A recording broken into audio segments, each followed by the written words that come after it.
What if it was impossible to go a day in your city without encountering Jesus through his people on mission everywhere, every day? Welcome to the Saturate podcast, where we equip everyday disciples and leaders to make Jesus known in the everyday stuff of life. We'll share real stories and practical tools to equip you as you live as God's people, where you live, work, learn, and play. We're so glad you're here. Hello, I'm Jeff Vanderstelt, Executive Director of Saturate. Whether you lead a church, a small group, or just want to grow as a disciple of Jesus yourself, our hope is to equip you to be a healthy disciple of Jesus who also makes disciples who are healthy and resemble him. Today, we get to talk with somebody who, for me, has been from afar, a man I admire, a guy who's becoming a friend. And clearly, as he and I were even talking before we started, kindred spirit. We just seem to connect in a level without knowing each other that well. It feels like we know each other way better than we should. And so Chuck DeGroat is with us. Chuck, thank you so much. I always forgot if I say it right. DeGroat or DeGroat? DeGroat. DeGroat. Okay. Yeah. There you go. Grout would be the thing you put on your around your tub or on your tile. Yeah. DeGroat. Chuck, so good to have you with us again. You've been here before, so some people might already be familiar with you, and I hope they've been reading your books. If they haven't, that's going to be a high recommendation from me. But why don't you just introduce yourself, say a little bit more about who you are and what you do? Yeah. Well, yeah, thanks again, Jeff. We were talking beforehand, and I sometimes feel like we're like brothers from another mother or something. I love this time. But I'm married to Sarah. We've been married for 32 years. We've got 2 adult daughters. The second one is about to get married, so we'll have 2 married daughters here pretty soon. Wow. 2 weddings we had to pay for. That's a lot. But yeah, I was a pastor in Orlando, Florida, and in San Francisco, California, where I started counseling centers in both places, started a missional training center called New Begin House of Studies in San Francisco, where we were involved in training, forming church planters. And then I transitioned to seminary education. So I left the field for the booth, so to speak, right? And now I just get to comment on and judge pastors. So it's so much easier. Yes. Oh, yeah. Yeah. So I've been at Western Theological Seminary for 13 years. Love this place, and recently founded a clinical mental health counseling program here where we're hoping to form humble and hopeful therapists, relationally oriented therapists that are rooted in the Christian soul care tradition. Mm-hmm. I love the deep connection between the ancient pastoral psychology of the soul care tradition and contemporary neuroscience, and love to explore those interconnections. So, man, I love the integration of that you've done and others are doing. Sometimes I feel like this particular field, it's like archaeology. When people discover things, they're like, oh yeah, that was in the Bible. And I feel like you guys are doing a lot of the same things, like brain science and what we're learning about formation. It's like, wait a minute, now I'm reading my Bible and I see things I never saw before. Yeah. I mean, it's affirming dimensions of Scripture, right? That are really important to name and affirm. And so it's like the more we learn about the brain and the body, the more I think we're understanding the depth of biblical spirituality too. Yes, absolutely. Yeah. So thank you so much for your work in that. The last time I had you on the podcast, I think we talked about healing what's within. Yes. It has become one of my most recommended books. Thanks. Just so you know, I like. Yeah, thanks. Yeah, that means a lot. Yeah, I've read it more than once. I don't do that a lot. Sometimes I can't even get past the first 3 or 4 chapters of a book because my intuition, I kind of figure it out quickly. And with yours, it just was like, no, I'm going to keep reading it, and it's been so helpful. Yeah. I really appreciate that. Of course, I've got a voice inside me that whispers, no one's going to like this and it's not going to be helpful. And people tell me I'm theologically inaccurate, psychologically, and all the things. But I have listened to people who know me well and have read it, and so I'm trying to live into that. Oh, you need to. I'm not kidding. It's one of the strongest books that I have on my shelf right now for Mhm. a biblical perspective of the interior of a person and Yeah. the things that have shaped them and deformed them and hurt them and yet can be healed. And Yeah. it's been so good. I mean, and I get to speak on this more and more. So, some of my journey. You do. Yeah. And so regularly people are going, well, what books do you recommend? And I tend to recommend Benner's books, Mhm. his trilogy, and your book. Like, Yeah. it's like Thanks. those are the two of them that I keep coming back to when I'm like, if you want Yeah. more help, but these are the guys I recommend right now. So there's others too, but those are two of the top. So Hopefully I'll have another one for you pretty soon here too. well, that's what I want to talk a little bit about. It's coming out in the fall, right? Your new book. Yeah, that's right. Yeah. Yeah. What's that book? What's it about? Um, yeah. What's the title of it? I think we're calling it "Becoming Who You Are: Cultivating Character in a Narcissistic Age." The title you have that I have written down is "Who You're Becoming." Who you're becoming. Thank you. That's okay. Yeah. The slow and courageous work of cultivating character in a narcissistic age. Wow. Wait. I don't know how you have that, and I don't have that locked down yet. But authors, as you know, authors don't have a whole lot of say in titles. Although Tyndale's been very kind to me in that process. I think we talked to your publisher about it to make sure I got it right. So. Yeah. That's good. Yeah. Yeah. Oh, man. This is one that. That I wrote a book on narcissism, the dynamics of narcissism and spiritual abuse in the church. Yeah. Tried to write a book because the language of narcissism is used and overused and misused and all these things. Right. One that really held some balance, right? But I think one of the questions that came out of that, and it has come out of the book that I wrote on healing what's within, on trauma, disconnection, and that deep healing work, is, well, how do people change, and can people really change? Probably one of the more controversial parts of the narcissism work is that I have worked with a lot of men, a lot of pastors on the narcissistic spectrum, and I've found some good, I hate the word success, but that's the word that comes to mind in that work. And I really do believe that character can change. It can be reshaped over time. And it takes a long time for character to be reshaped. But I do think the work can be fruitful, and the telos of it can be Christ-like, right? It can be shaped more in the direction of love, joy, peace, patience, kindness, goodness, etc. So that's what this book is about, is how that shaping process takes place and what the conditions are for deep change. Oh, wow. Yeah.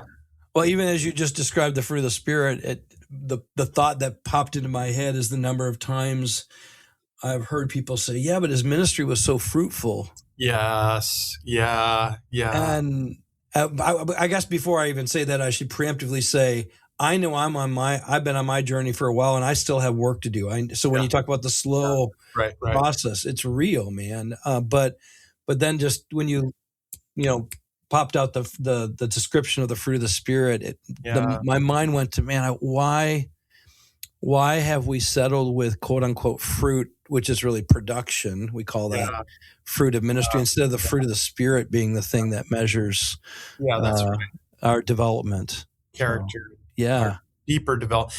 We even talk a lot about personality these days. I mean,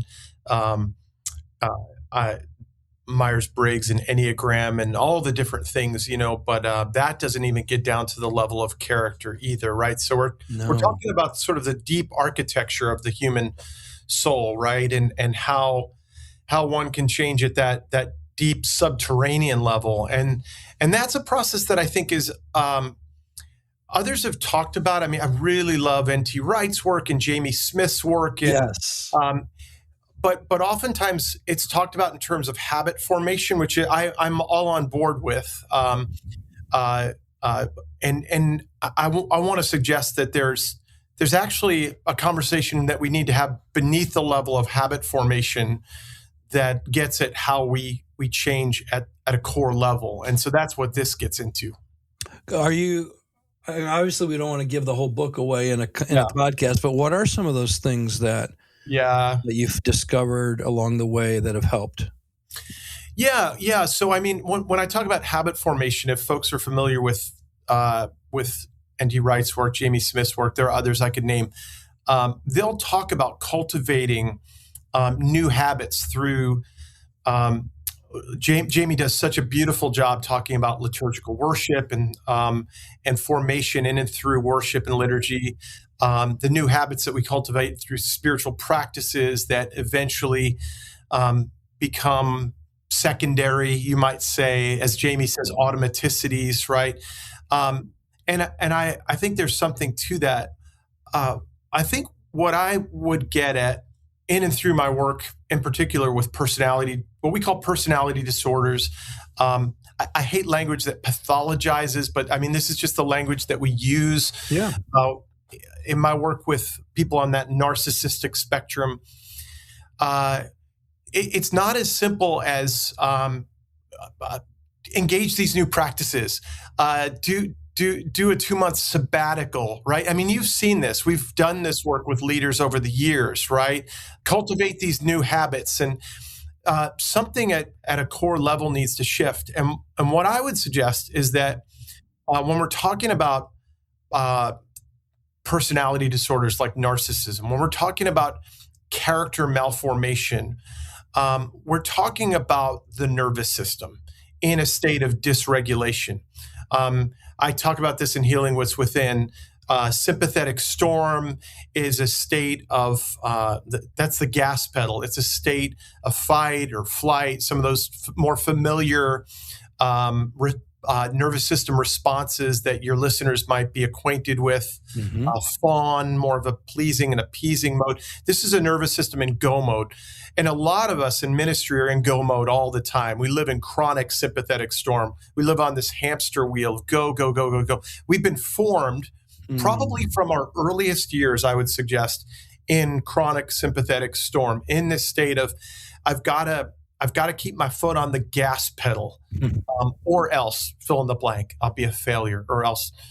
The other side of that is what I call fog, and it's a different nervous system response where after we've charged so hard in a particular direction, we shut down. Like, I can't do it anymore. I used to call that rest, by the way. But it was my body on a weekend after hard charging, particularly when I was in my San Francisco years, on a Saturday, just kind of shutting down on the couch, dissociating and watching college football. And if my girls wanted to play with me, I'd say, Daddy is resting. Daddy's body was actually overwhelmed. And what I suggest is that early in our lives, we're formed in a particular way, and many of us in ways that practically baptized dysregulation, Wow. Which is to say a body in storm or fog. And so the pastors that I work with oftentimes come into my office for a 5-day intensive, and after about 2 or 3 days, begin to step off the hamster wheel. And they wonder, who am I if I'm not on the hamster wheel? Because all I know is one speed, right? But just to kind of finish the thought, and then to let you maybe ask some questions, my sense is that for character change to happen, they've got to get off that hamster wheel, and they've got to step into a place that's safe enough to hold them, and safe enough for their own bodies to shift from go, go, go, go, go to a place of rest, safety, connection, the still waters, the green pastures, a place where they can feel rooted and grounded in love, just to kind of use some biblical metaphors, to put biblical metaphors around this. And that's where real change happens. That's where they're able to sort of shift into a place of, now that I'm able to breathe, get off the hamster wheel and breathe, from this place, there may be choices that I need to make that will fundamentally shape the rest of my life. And that's where new habits are formed, not by putting a sabbatical on top of a anxious nervous system, if that makes sense, right? Yeah. But by shifting into a place of safety and connection for the sake of new habit formation. That was a mouthful. Well, that's a lot. I mean, my mind is swirling in a good way. Like, Yeah. one, how do you get into that place where you get Yeah. out of off the hamster Yeah. wheel? I mean, maybe before I finish asking the question, the last sabbatical I took, I had a spiritual director help me shape my sabbatical. And one of the things he said after we spent some time, he said, Jeff, you're going to jump off a horse called ministry or whatever, all the work you're doing. Yeah. But you like riding horses. Mm. So you're going to jump on other horses. So I want you to take time to identify every horse. Yes. That is going to be the thing you're going to want to jump on during your sabbatical, like your golf score, like your physical fitness, and I just literally had to identify all the accomplishments I wanted to get after. Yeah. And I don't know if that's what you're referring to, but no, that's it. I love that. That's beautiful. And I mean, you and I were talking about, I was recently on sabbatical, and you think that I might have figured this out by now, but I went into sabbatical telling people, I don't need this. I'm doing so well. Life's good. My marriage is good. My soul is good. But I took on sabbatical with that kind of hamster wheel force, that I jumped on the horse of sabbatical. And I got off about midway through when my wife and I went on a long road trip, and I was not productive. I wasn't helping anyone.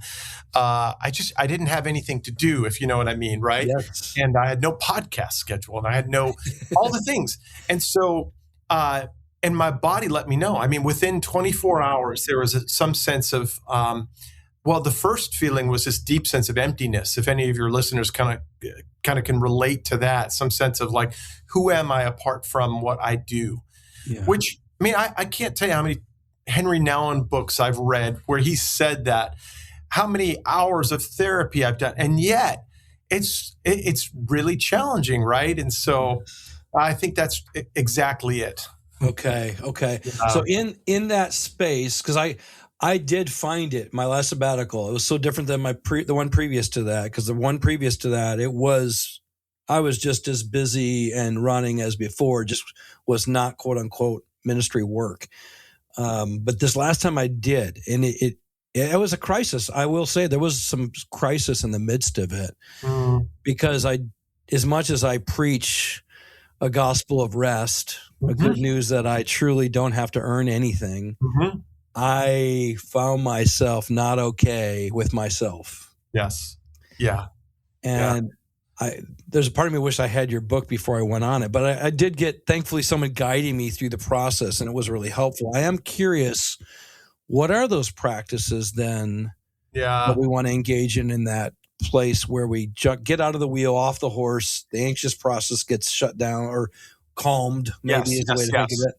Yeah. Well, in a sense, it's tricky to talk about that because we can't really prescribe those practices until we get off the horse. And I think what I mean by that is I'm thinking of some of the guys that I've done intensive work with, right? Where after a day or two or three, they've stepped off the horse and they're having that kind of crisis, that disorientation that I think you've experienced and I've experienced. I have, yeah.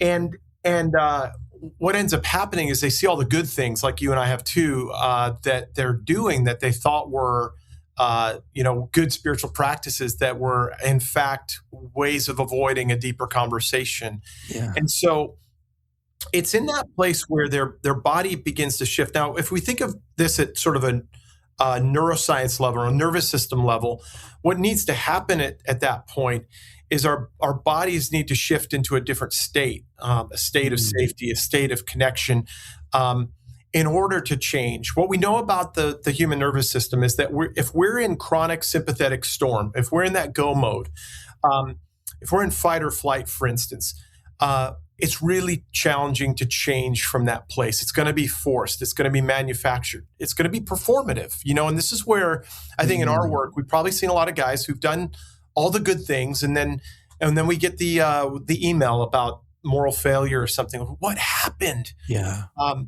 And I think it's largely because we were trying to attach spiritual practices to a state of storm. And so Mm. When we begin to shift into this new state, it's new for the body. The body's like, what is going on right now? I don't like this. This is what happened to me, and it has happened to me many times before. It's like, what are people going to think? And so we've got our work cut out for us at that point, right? Because I think then at that point, we need to shape new practices. Oftentimes, this is where if a spouse is sitting with the person I'm doing work with, it's like, I don't know how to relate to you in this new place where there is vulnerability, tears, and less defensiveness. But what we know about the body and the human nervous system and the brain, which in fact can change over time, is that it's only in that state that real and lasting change can take place. But the conditions are different. It's slow, and I know in ministry world we hate that word, but it's really slow.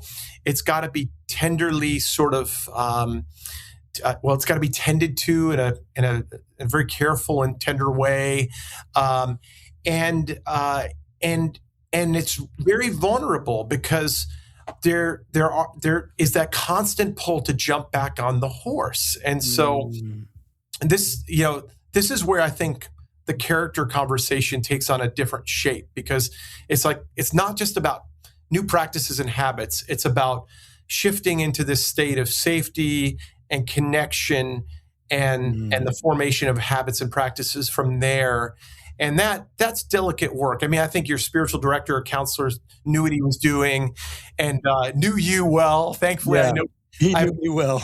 well, right? Like, how are you going to do this, Chuck? You're a chronic overfunctioner. Like, thank you for that. So, Okay, so getting into a place of safety, yeah, where we slow down, mm-hmm. where, okay, there isn't a one size fits all. I get that. So the question that's forming in my mind is one, how do people get into that space? Because like you're getting people that are coming for, I mean, they probably have hit the wall. Some reason they're there 5 days, I mean, I had the same thing. I had a crisis. Yeah. I needed to get help. Yeah. I did. But now I want to keep cultivating that slowing down, safe space. Yeah, safe space. Yeah, Dan Siegel, whose name you might be familiar with, he uses 4 S's that I find helpful: safe, seen, soothed, and secure. Yeah. And if that sounds like psychobabble to folks, I mean, just think of Eden. Just think of the beauty of relationship with the Trinitarian God who knows you, who created you in his image, who delights in you, that feeling of safe, seen, soothed, and secure. It's in that place that, when I'm working with these guys, particularly guys on the narcissistic spectrum, thinking about it, they've been in a defensive mode for years. Yeah. That narcissistic character shape goes back to their earliest years. I really do believe that there was something that happened that whispered within them, you better protect yourself. You better fight or else you'll be dominated, and so it's like eat or be eaten. And so it's like they're able to shift now from a place of I've got to be on, I've got to dominate, to I can't tell you how many men I've had this with, where, I mean, men twice my size. I'm kind of a skinny guy, guys with broad shoulders and a foot taller than me coming in, and suddenly they're like little boys in a sense, right, who have shifted now from this place of, and all of them will say to me, by the way, Chuck, I thought, Chuck, you were going to come in with guns firing, call me a narcissist, and tell me I was disqualified from ministry. Wow. And 2 days in, 3 days in, it's like, oh, no. I'm here to say there's a place that you can discover within you, in your depths, where God dwells. As Augustine says, the God who's more near to you than you are to yourself, that is safe and where you're held and where you don't have to fight any longer. And that, oh my gosh, like the tears, my tears full, but it's also really scary because it's like, but Chuck, I've got to go back out into the world, into my ministry context, and people are running and gunning for me and the emails that I get, and to live in this world where, I could be canceled at any, there's a lot of fear, right? Yeah. So it's like we try to create that place of safety where they feel seen, soothed, because you, me, all of us find ways of soothing in ways that are counterproductive, right? Mm-hmm. All for the sake of a deeper sense of security. Ultimately, for some, this may sound like psychobabble, but for me, ultimately, this is about abiding in Christ, being rooted and grounded in love, that deep sense of security. So I'm sure the book addresses it, but not everybody's going to get to have you or a situation like that. Hopefully the book, they get to experience it and feel it a bit. Yeah. But like, how do we find that space? And I'm with you too. When I work with some guys, they're like, yeah, but I have to go back. Yeah. And you're like, I know. Yeah. It's like, how do you find your way to someone, or community, a group of guys, women that will hold space for you and allow you to be known in a way that doesn't condemn you or shame you, but where God's kindness and their kindness lead to repentance, and lead to deep change. That's rare. People ask me, does it have to be a therapist? No. Actually, there's one chapter where I look at ancient practices, in fact, indigenous practices, non-Western practices, where there are these conditions for initiation into, manhood, womanhood, that required 4 things: feeling safe. So safety was a part of it, even before we had nervous system language. Feeling safe, having an elder, someone in your life who, is further along, not to shame you, right, but to say, hey, I've been there.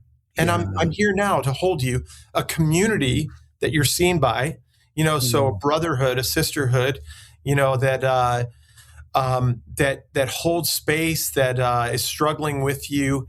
And then the fourth would be in these even in these other cultures, a sacred story. Ours, I'm partial to the Christian story. I actually think the cruciform journey of Jesus, the death and resurrection journey, is the shape of our journeys, right? And so, and I think that makes sense of the dying and the rising that can happen in a man's life, a woman's life, where it feels like there is an ego death that's happening in these spaces, right? Like where it's like we're kicking and screaming as we jump off the horse or the hamster wheel. We're letting go of these things that have worked for us. This is the way I became a church planter. This is the way I got through seminary. This is the way I became the leader I am. We're stripping some of that away. The scaffolding is falling away, and you're discovering that you're held in Jesus. Man. Last time when we had the conversation, I got a little emotional with you. I can't even remember how I did or why I did. But there were a few moments while you were talking where I felt my body releasing. And I didn't used to know that. Like couldn't even pay attention. I couldn't even, wasn't aware. And that's one thing I was thinking as you're saying, is like, how many people don't even know how anxious they are? This feels like we're talking a foreign language, and I understand that, and even as we say that, I want to make sure that everyone knows that doesn't mean they're bad or feel ashamed for that, but maybe it's a place of some curiosity. Maybe that's a place of like, could it be that I could exhale and really be held? And I think that's complicated for those of us who are. I'm still an ordained minister of Word and Sacrament in my Reformed denomination, and it's complicated for us who talk about the gospel, grace, and the kingdom when we don't experience that exhale ourselves, right?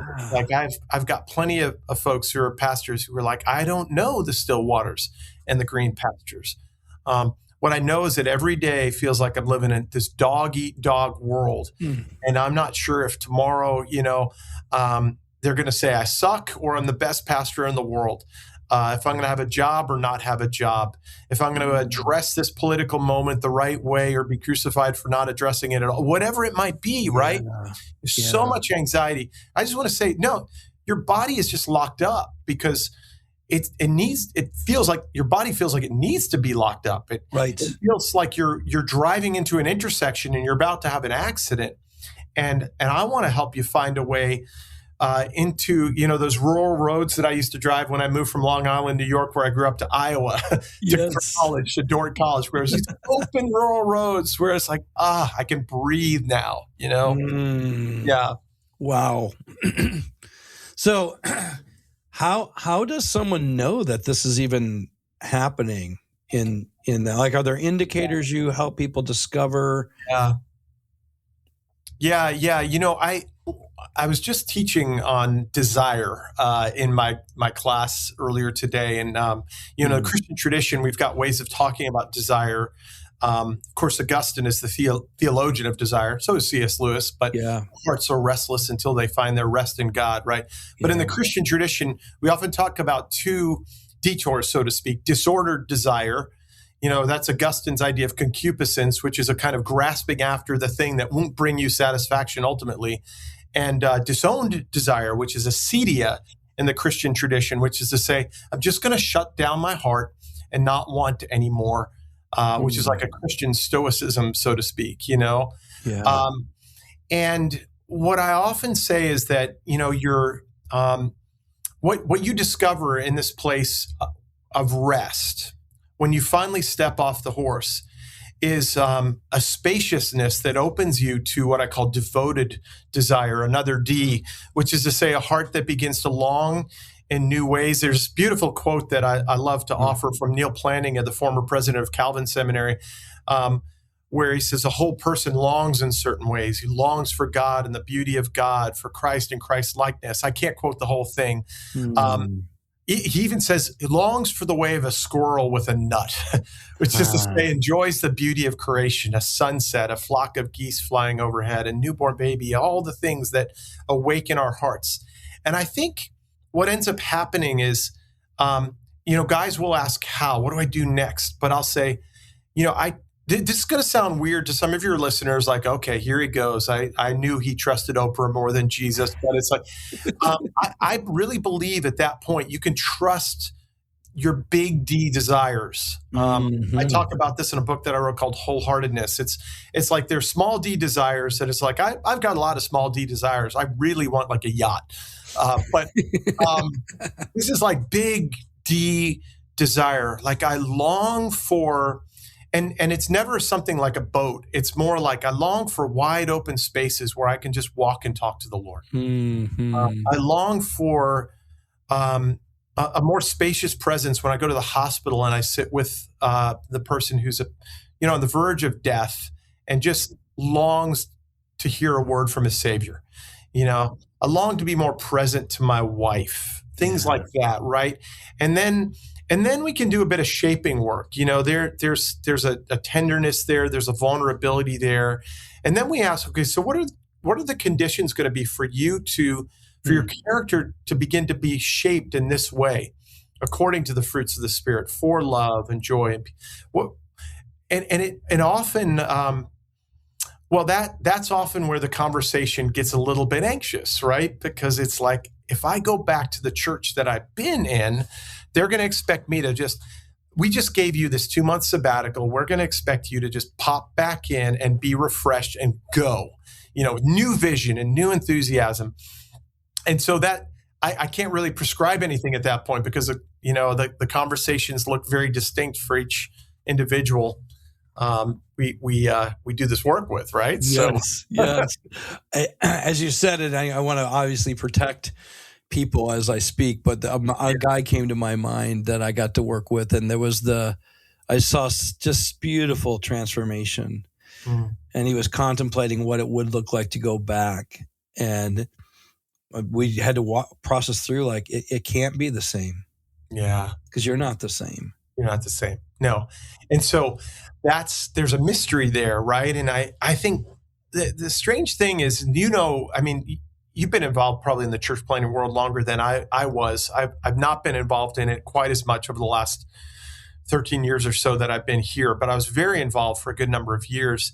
And it's like, we don't operate in that way in the church planting world. Like, there's not a whole lot of room for mystery, slow, spacious, wide, and so those are challenging conversations. And to me, they're really important ones. I mean, this is why I love your leadership in this space, because I think what you're doing, what Saturate is doing is inviting leaders, inviting church planters and pastors into a new imagination. Yeah, that's right. Or kind of ministry that is more spacious. For me, back in the day, it was a Eugene Peterson, it was Frederick Buechner and others who maybe opened up a larger vista for ministry that wasn't as rushed.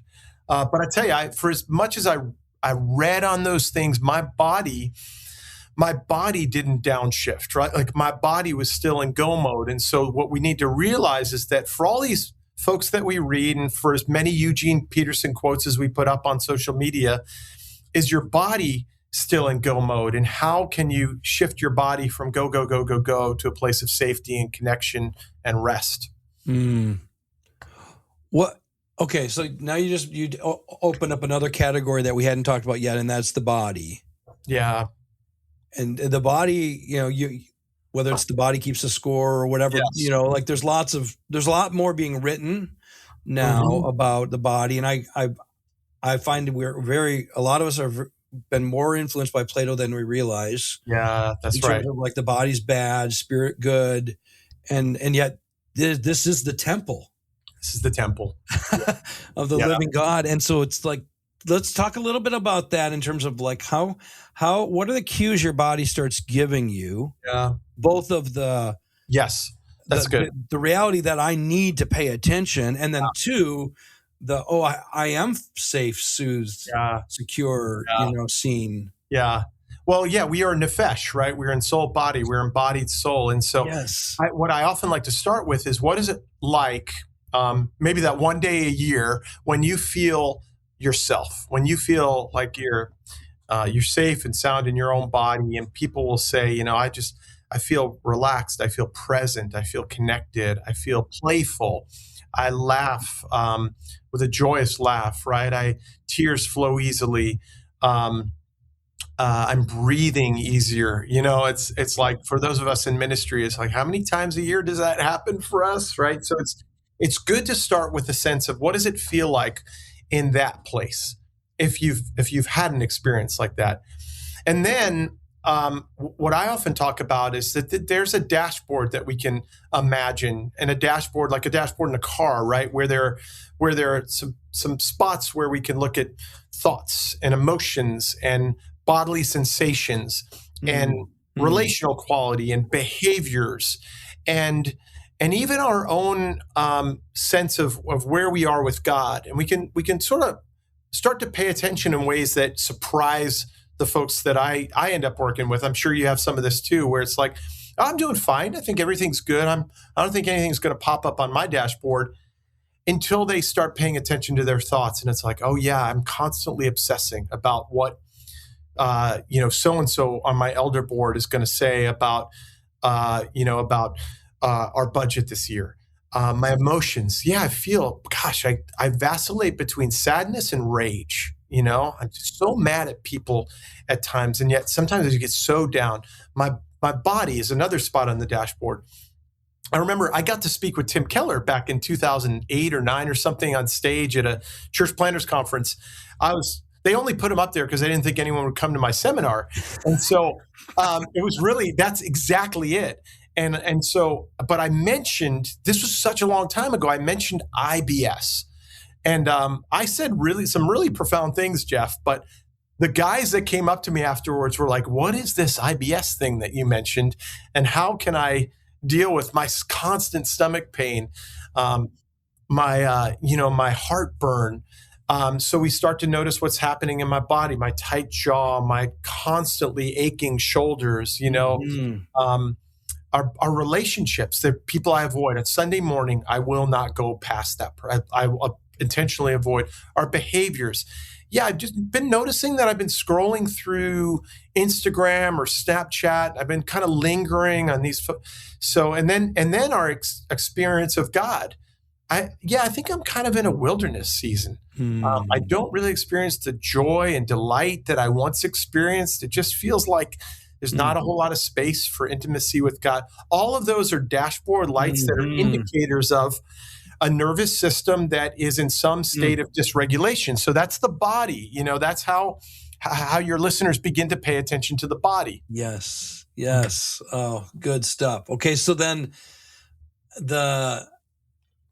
as they do that and they begin to discover and become aware and want to do something about that, that's where a lot of people just get stuck, right? I remember I was doing a talk on this once and talking about how present I've learned to be with myself so that I can bring my full self into the presence of God and the connection. You talk about abiding, but you can't abide if you don't have yourself. Yeah. Right? Yes. And I had one pastor at the end goes, I just don't know that I believe that's possible. Yeah. And I grieve deeply about that. Yeah, that's really sad. It was very sad. Yeah. And there are going to be those who are listening or go, okay, I hear what you're saying. Yeah. How do I get there? It feels really overwhelming in that space. I mean, what I've sensed is that when I do this work and someone comes back to me and they're like, I wrote out some things on my dashboard and there are like 25 things. How do I address all these things? It feels like, I think at times, much like a car, because we are talking about dashboards, like it's like 25 things require, well, the bill, first of all, is going to be really high. But 25 things involve separate repairs for every single thing. And what I often say is that our bodies don't work like that. It's not a separate repair for every little thing. Right. It is beginning to find our way to a place of safety and rest. It is, I'm just the other day, there were some folks that I worked with, a couple, husband and wife in pastoral ministry. They actually posted online about our time together, which is really beautiful. But they noticed as we were spending time together and as they sat with me and they felt seen, their story was held, as we did ancient breath prayers together and they slowed down, as the pace slowed way down, different pace than ministry. They noticed something in their body shift. And that's what I'm looking for. That's where it begins. So your listeners are thinking there are 25 different things that I need to do, and I need to have this book, buy this book, and do this thing. No, it actually is this downshift that allows you to begin to get to this place of, I really like this. I'm feeling a little bit more spacious now. My body's responding. What ends up happening is your nervous system says, yes, I like this. This is good. And if we can just spend a little bit more time here abiding in the still waters, the green pastures, this would be really good. What ends up happening is that the thoughts, the emotions, they sort of take care of themselves. Now, okay, so there may be emotions that are rooted in some childhood trauma that we might have some conversation about. But what we find is that if we do this work in the present, and this is, I'm realizing even as I'm saying this out loud, this sounds probably a little bit different than some of the therapy that other people have done. But if we trust that God has designed our bodies in such a way that if we can find our way back to what I call home, this state of presence, of connection, of deep rest, of wholeness, of shalom, your body naturally begins to say, "Oh, jaw doesn't need to be so tight right now. Don't need to feel so angry." Actually, I'm not as angry. I'm curious about that elder who has been mad at me about the budget. I wonder what's going on in his life. We notice that relationally we're moving back toward again instead of away, and so there's this natural sort of movement toward goodness. And this is where we're trusting that God has really designed our bodies in a way to respond in a way that moves toward wholeness, toward shalom, because of that God-designed wisdom of our bodies. Yeah, that's good. I kind of fumbled my way through that, but I hope you're getting. And I want to highlight one thing that you said that and make a connection. You talked about feeling at home, and the word for abide in John 15 could also be translated to home with. Well, yeah. And it's interesting because that idea of an abide, we have the places where we abide, right? Our homes, but we don't know how to often abide in our body, be at home with ourselves, and therefore then be at home with Christ. Yes. In and through us. There's something really rich about that language of home, and it even brings up the two sons story, that Keller famously called the prodigal God instead of the prodigal son. But both sons, in a sense, aren't at home. No, not at all. Even the one who is at quote unquote home is still not there. Yeah. Yeah. There's this wonderful book, by the way. Probably like you, I'm always recommending books. I don't know if you know Martin Laird. He's this Augustinian monk at Villanova. No. He wrote a book called Into the Silent Land. And it's this very Augustinian invitation to contemplative prayer. And he begins with the words, God is our homeland, which are the words of St. Augustine, and you find this language in Augustine all over the place. Late have I loved you, so beauty, so ancient, yet so new. Late have I loved you. Lo, you were within, but I was on the outside, searching for you and things that you could. So, we're on the outside, we're chasing after the thing, and God is like, no, I'm more near to you than you are to yourself. I dwell here with you already. And that's sort of foreign to some of us who grew up with the sense of like, God is repulsed by you, or God couldn't dwell in you, or God, almost as a kind of ladder climbing theology, that requires us to sort of obey our way up to God, right? Yeah. God is very familiar with Jeff and Chuck and all everyone listening right now. And God is dwelling at the very center of our being, saying, come home, come home. Yeah.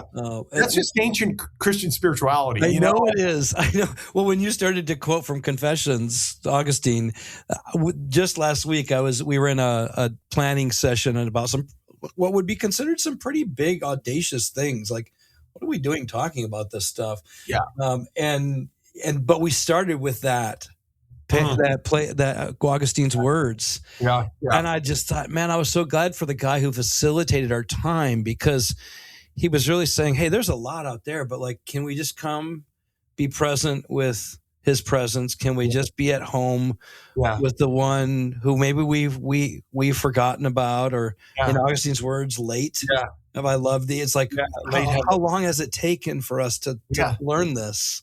And yet there he is. He's been with you the whole time.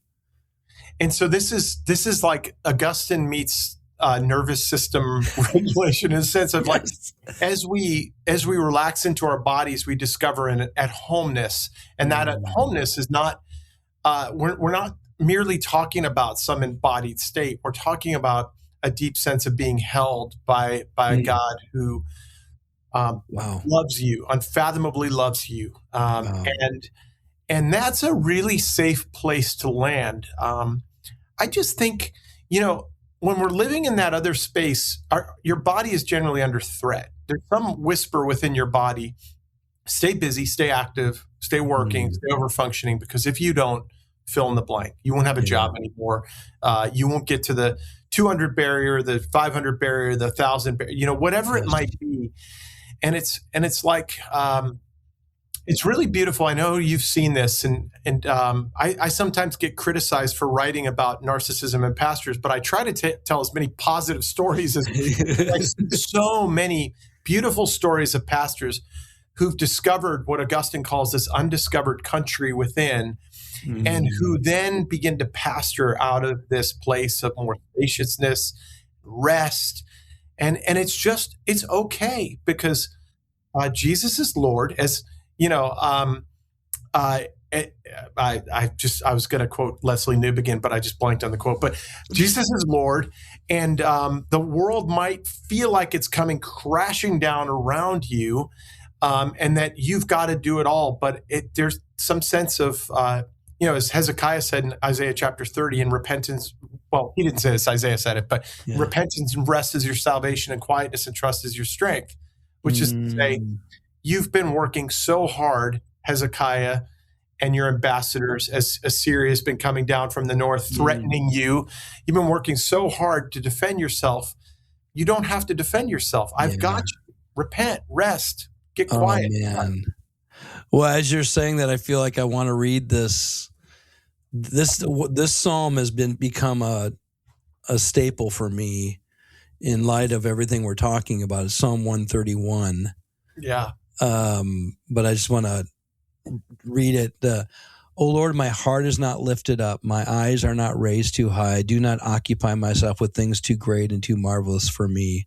But I've calmed and quieted my soul like a weaned child with its mother, like a weaned child is my soul within me.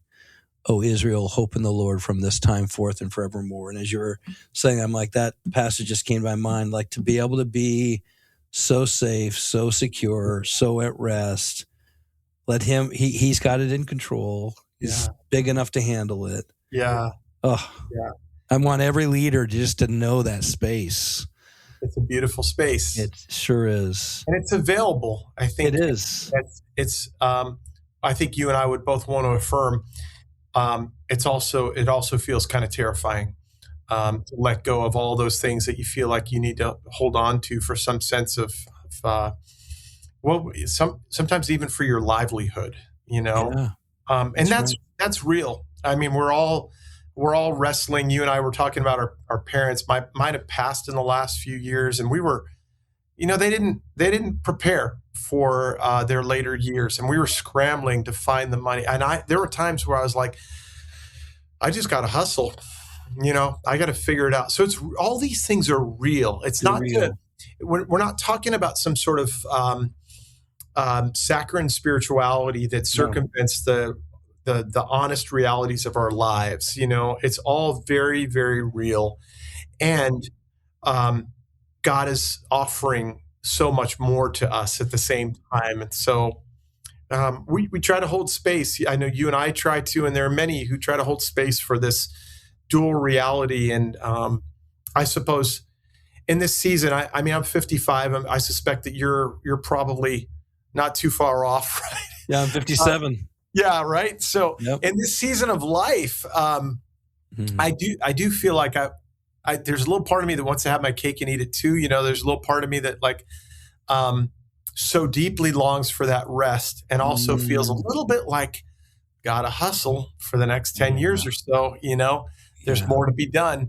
And so I want to just acknowledge that there's no arrival point. This is not Jeff and Chuck saying, well, hey, everyone, we've arrived. And, you know, if you just figure out what we've figured out, you'll get there too.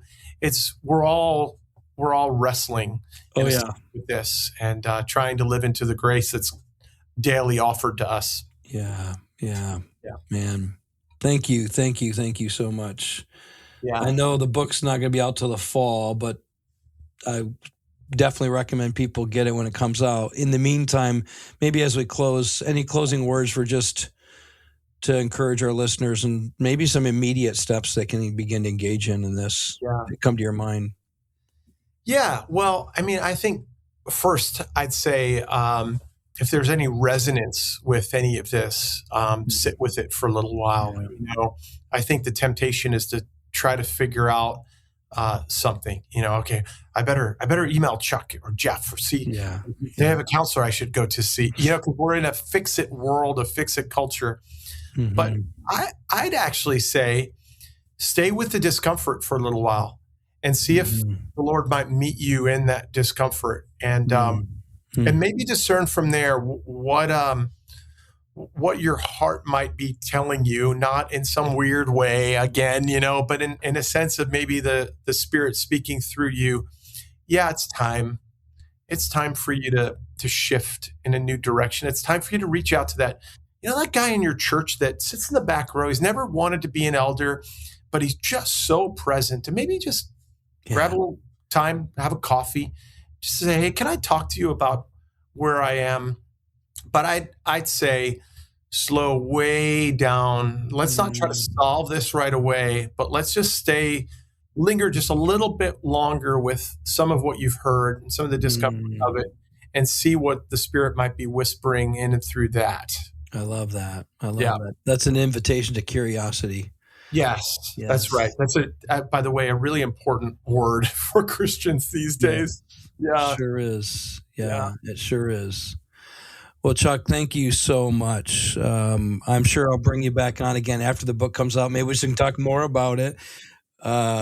Just an excuse to get together. We got to find a way. Yeah, before we got on the podcast, we were like, Chuck lives very close to where I grew up, so I have a reason. I can go home and see my family, and then we can hopefully get some embodied we'll time. Figure it out at some point. But thank you, Jeff. For the sake of your listeners, for just a moment, the president of our seminary, Felix Thean de Graha, was listening to you not long ago, and texted me, and he said you and Jeff sound so similar in what you share about spiritual health and emotional health, and he's a real advocate for this kind of work, and it was really fun to be able to say, I know that guy and I love what he's doing. And our president's like, well, if you love what he's doing, I mean, that's really exciting. I'm so glad I'm at this conference. And there's just a sense of kindred spirits doing the work in different contexts. Yes. So it's not all up to you. It's not all up to me and all the many of us who do this kind of work. But, God is inviting us to something more. So I'm grateful. He sure is. He sure is. Thank you so much. Yeah. Thank you, my friend. Yeah. Hey, if you're listening and I don't want to violate what Chuck just said. Be slow, be curious, stay in it. But if there's something at some point that we can do to help you, please reach out. You can just email us at hello@saturatetheworld.com. Chuck, what's a way for them to get a hold of you if they want to reach out to you? Yeah, I'm at Western Theological Seminary. I'm at chuckdegroat.net is my website. I'm on Substack, which has become a really beautiful place to share writing and thoughts, and as well as some other social media spaces. Wonderful. All right. Well, again, thanks for your time. Thanks for your work. Thanks for the way your life is bringing a lot of hope to a lot of people. I really appreciate you. Yeah. Thanks, man. Yeah.